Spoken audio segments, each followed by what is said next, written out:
Hello viewers, I am Divya Sharma. Today I am going to provide you detail of The Tiger by William Blake. But before starting this video, I would like you to subscribe my channel by pressing bell button under this video screen. And if you like the video, please press like button. By that I will be encouraged to make more videos like this. Let us start today's video. Tiger. The Tiger is a poem by English poet William Blake. This poem is published in 1794 as a part of the Song of Experience collection of poems. Introduction to the poet. Blake was born in 1757 and demises in 1827. He was poet, painter and printmaker also. Blake was largely unrecognized during his lifetime. He is considered a seminal figure in the history of visual arts and the Romantic Age. Blake works. Poetical Sketches 1783, Song of Innocence 1789, The Book of Thel 1789, Song of Experience 1794। इस poem में कवि हमारे साथ यह discuss करेगा कि जब इस दुनिया में इतने इनोसेंट एनिमल्स हैं, example rabbit, deer, elephant, lamb, तो फिर गॉड ने टाइगर जैसा फियरफुल क्रिएचर की रचना क्यों की। बट विलियम ब्लेक यहाँ पर टाइगर का सिंबल यूज करके इस दुनिया में फैले हुए हमारे समाज में रहे दुष्ट और बेईमान लोगों की ओर संकेत करते हुए बताया कि समाज में भोले भाले लोगों के साथ इस तरह के दुष्ट और बेईमान लोग भी रह रहे हैं। Stanza first.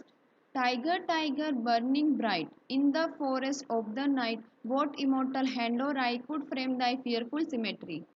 Stanza first. Stanza first में पोयम में टाइगर को विलियम ब्लेक अनेक क्वेश्चन पूछेगा। टाइगर टाइगर बर्निंग ब्राइट यहाँ पर आग से संकेत लिया, बर्निंग ब्राइट यानी आग। In the forest of the night, tiger के शरीर पर जो ऑरेंज कलर की लाइंस बनी हुई होती है, तो जब वो रात में जंगल में घूमता होगा तो वो लाइंस ऐसे दिखाई देती होगी जैसे कि कोई आग जल रही है और आग के समान ही चमकती हुई दिखाई देती। इसीलिए पढ़ते थे tiger tiger burning bright in the forest of the night, यानी टाइगर टाइगर तुम्हारा शरीर है जो रात में तुम्हारे शरीर पर जो ऑरेंज कलर की लाइंस की जो लाइन बनी हुई है, जो धारियाँ बनी हुई है, उससे तुम रात में जब जंगलों में घूमते हो तो तुम बहुत ही खतरनाक या फियरफुल लगते होगे। तुम्हारे शरीर ऐसा लगता होगा जैसे कोई आग घूम रही है। इमोर्टल हैंड और I could frame Dai fearful symmetry. Immortal यहाँ गॉड के लिए यूज किया है पोइट ने। आगे वो कहता है कि किस प्रकार के अमर हाथ और आंख होगी जिन्होंने तुम्हारे जैसे फियरफुल क्रिएचर को बनाया होगा। क्या बनाते हुए उससे थोड़ा भी डर नहीं लगा। In the second, in what distant deeper skies burned the fire of thine eyes? On what wings dare he aspire? What the hand dare seize the fire? In what distant deep or skies burnt the fire of thine eyes, यानी तुम्हारी आंखों में जो ये आग जल रही है वो दुनिया के किस हिस्से में से आ रही है। वो तुम्हें आग जो मिल रही है वो तुम्हें आकाश से मिल रही है या फिर धरती के नीचे कहीं से पाताल से मिल रही है। On what wings dare he aspire, what the hand dare seize the fire. आगे वह कहता है वे कौन से पंख थे जिन पर तुम्हारा क्रिएटर जो था वो आग लेने के लिए उड़कर गया। कौन से हाथ थे जिन्होंने तुम्हारी आंखों में जो इतनी आग है वो देखने के बावजूद भी तुम्हें पकड़ने की हिम्मत की, और इतनी हिम्मत वो कहाँ से लेकर के आया। In the third, and what shoulder and what art could twist the sinew of thy heart, and when thy heart began to beat, what dread hand and what dread feet, what the hammer, what the chain, in what furnace was thy brain, and the anvil, what dread grasp, dare its deadly terrors clasp।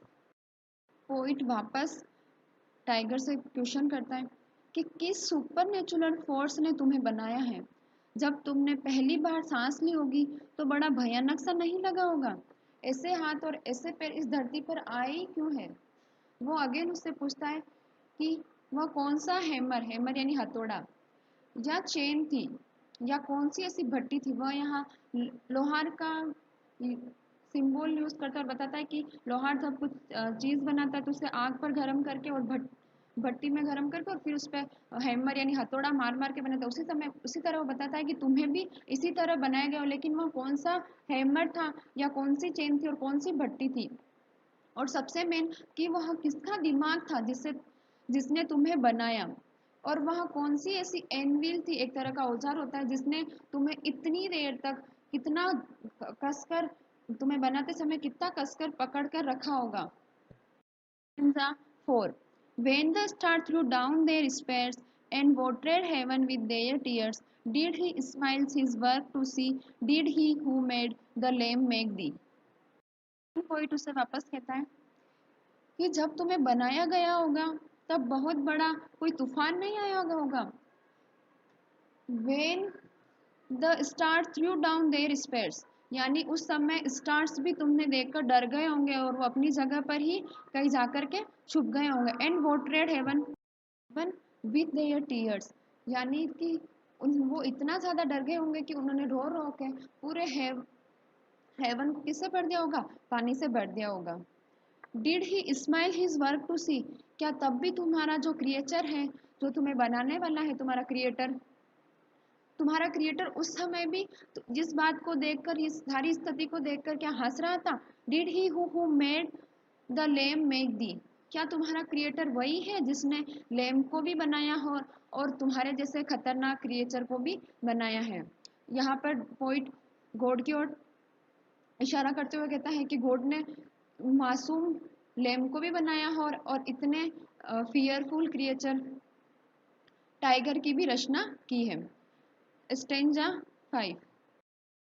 Tiger, tiger, burning bright in the forest of the night, what immortal hand or eye could frame thy fearful symmetry? यह वही first वाला stanza इसे वापस repeat किया गया है कि tiger tiger burning bright in the forest of the night, यानी टाइगर टाइगर तुम कितने बर्निंग ब्राइट यानी आग की तरह जलते हुए दिखाई देते हो रात में जब तुम जंगल में घूमते होंगे। वॉट इमोर्टल हैंड और I could frame Dai fearful symmetry, यानी कौन से वो अमर हाथ और आइज थी जिन्होंने तुम्हारे जैसे इतने फियरफुल सिमेट्री को बनाया था।